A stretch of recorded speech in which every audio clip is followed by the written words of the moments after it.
Hello, everybody, and thank you for putting the media on the agenda of this week and for inviting us, Fondation Hirondelle, to share our experience.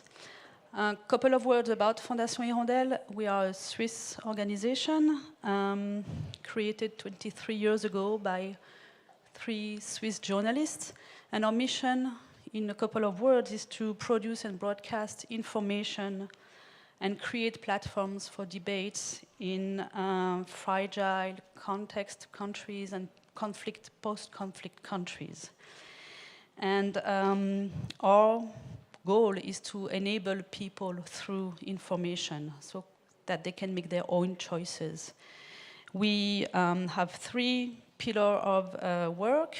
We produce and broadcast, we support existing media, and we measure our work and try to contribute to the overall thinking, research, questioning about the social role of media in societies. We are a rights-based organization in the sense that we believe that the right to information is a very important right through which many other rights can be fulfilled. And we work in 9 thematics outside of general information, including election processes, so the role of media during election processes, working with Parliament on check and balance of powers, but also empowering women or promoting youth participation in society, for instance. We are institutional partner of SDC. What does that mean? You may have heard of that department for institutional partner in Bern. It's a group of 25 Swiss NGOs that have a specific contract with SDC, and we receive core funding to implement our activities. And through that core funding, we can contribute to SDCs and the DFIE global message, South message. And we are, as it was said, also member of the consortium led by IDS as media expert to advise the network on media work. So this presentation is about the role of media as a sector, indeed. Thank you, Corinne. And to see what role the media can play under what conditions in the strengthening of democracy and good governance. Okay, thank you. So let's jump into it. What is the key role that we expect media to fulfill in a democratic process? This role can be summarized in one word. This is the word intermediary. Indeed, the media are intermediaries. They're supposed to provide citizens, the public, with information on the performance of their institution. So that's a top-down process. And also, they're supposed to control those institutions, to play the role of the so-called watchdog role, control the institution and report dysfunction to the public, for example, cases of corruption. And lastly, they're supposed to voice the concern of the public, voice their expectation to the institutions. But the main point we want to make here is that in order for the media to fulfill this function, they're very much dependent on their wider environment, and that's something Caroline can now elaborate on. Sorry, that's still my turn, sorry.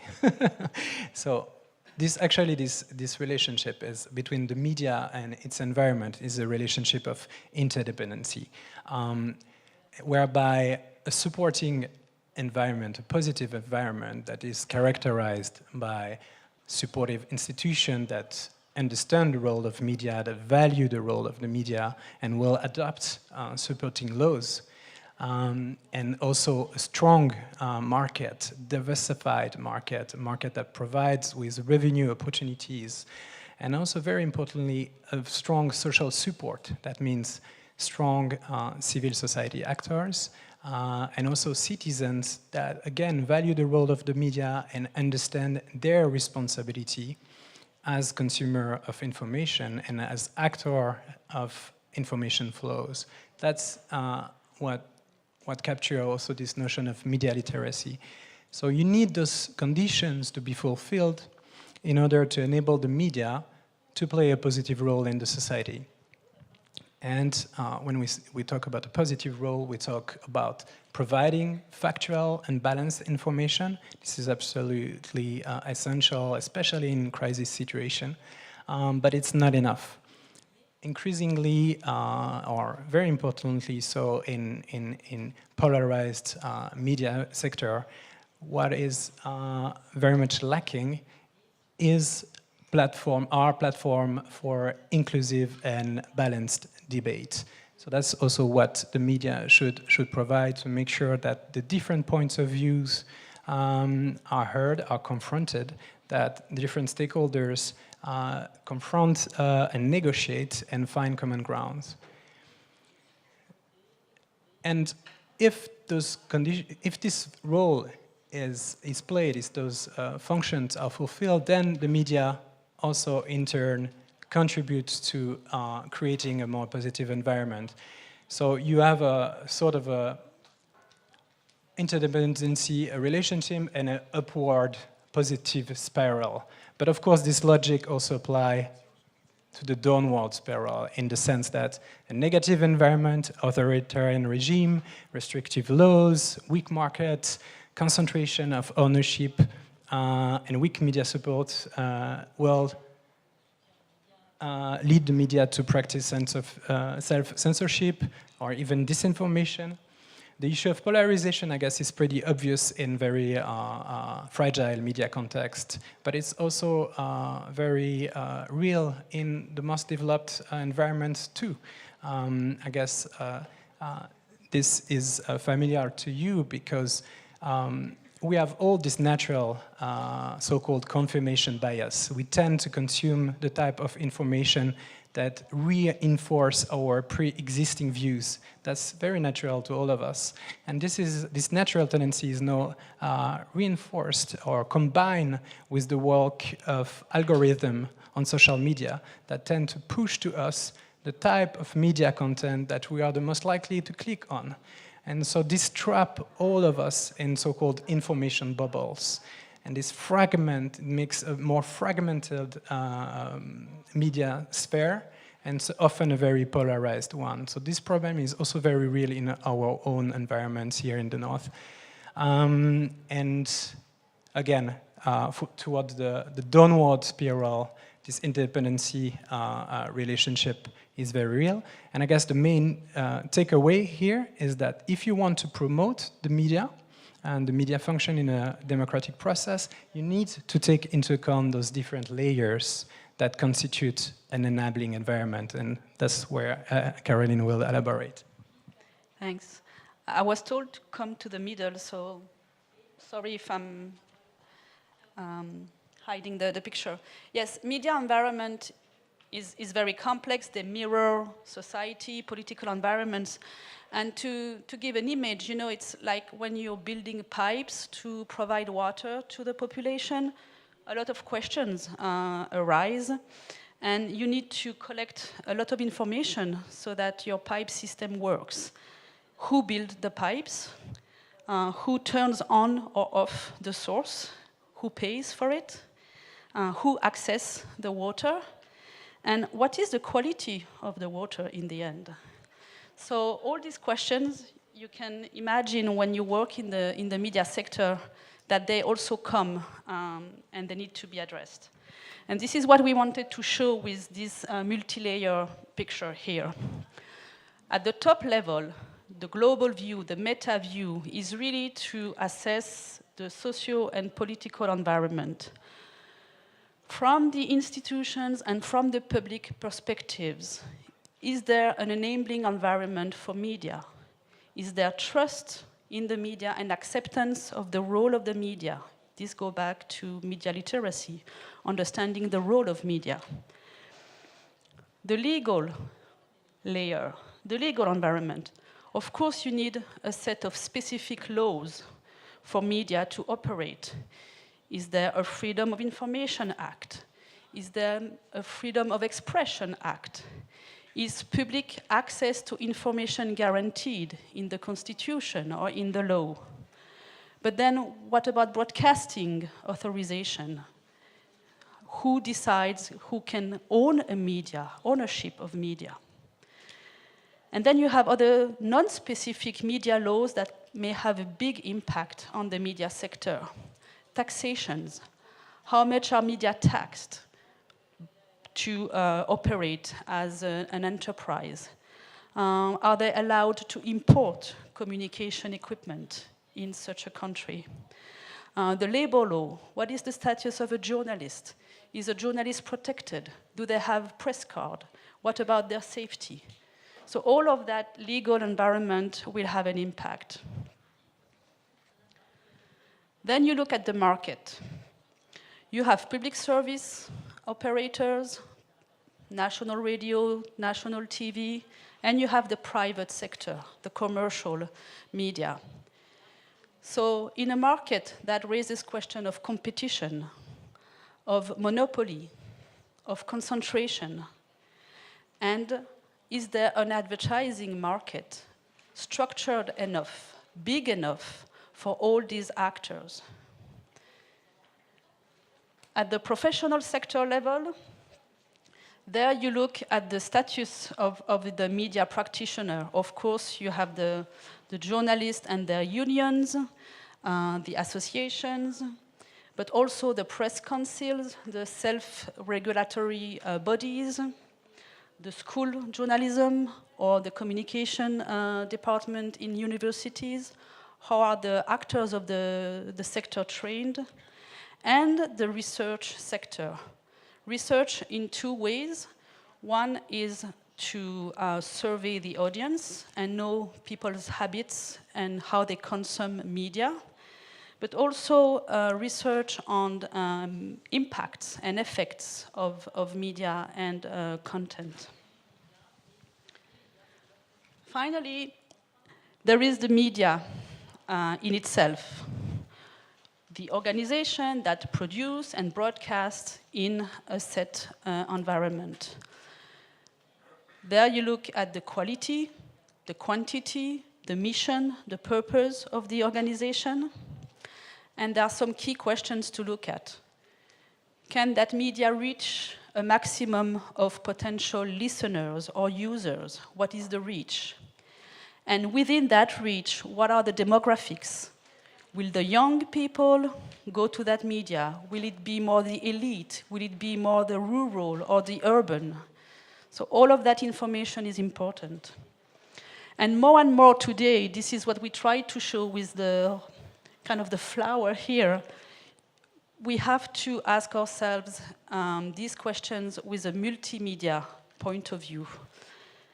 Even if radio in developing countries or fragile contexts remains the most effective media to reach people and to access through oral information people, a radio today most likely will have a website or a social media page on Facebook or something.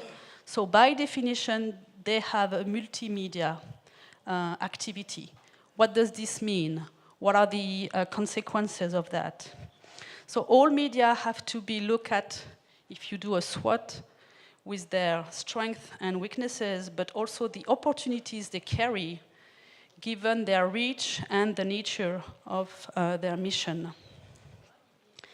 And all of these layers are important to have in mind when you want to enter the media work. Finally, at the individual level, the journalists and the other media actors, we saw with the CAPEX the issue of capacity building and training. It's important to train in the journalism techniques.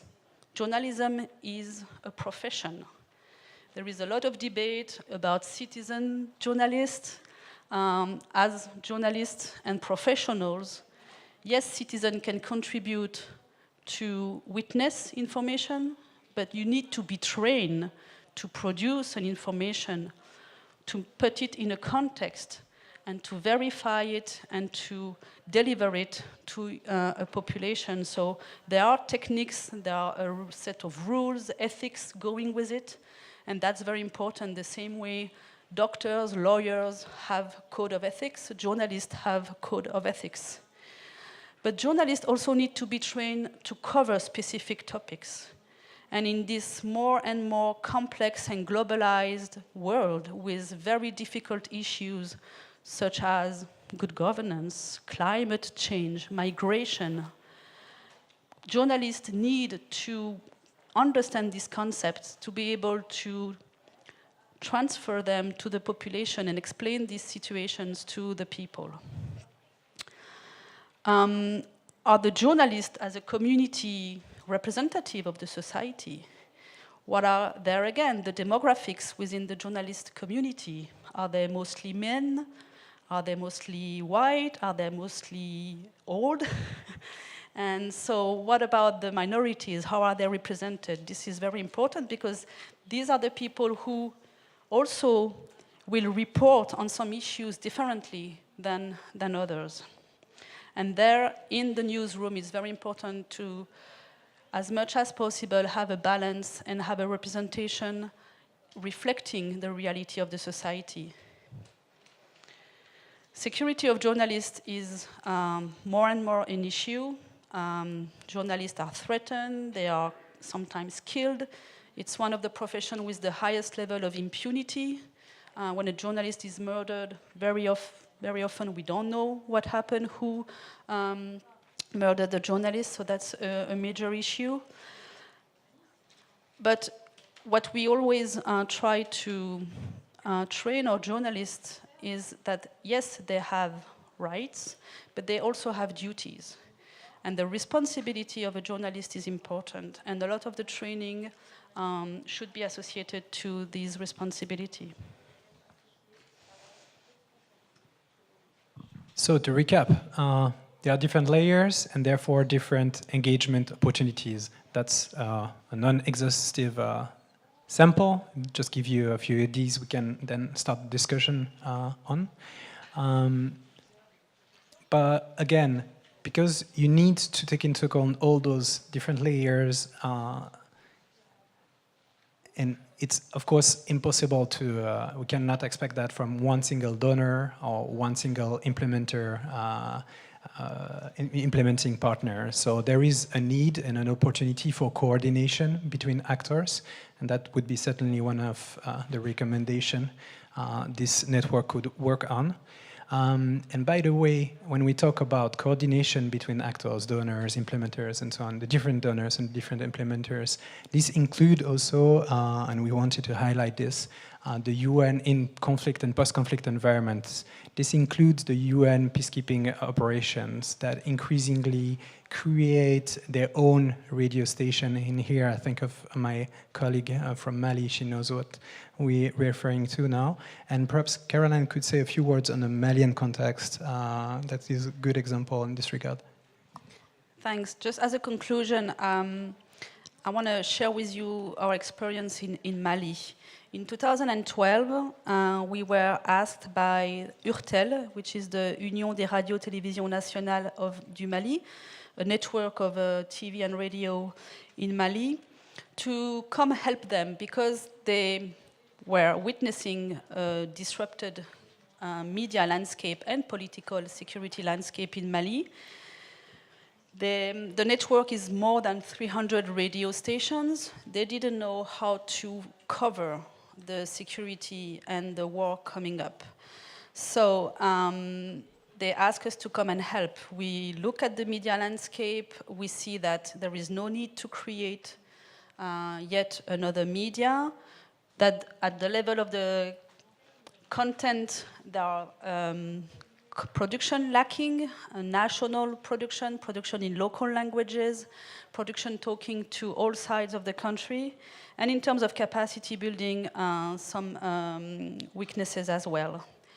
So we propose to create a production studio to really focus on that content production and to use the existing media.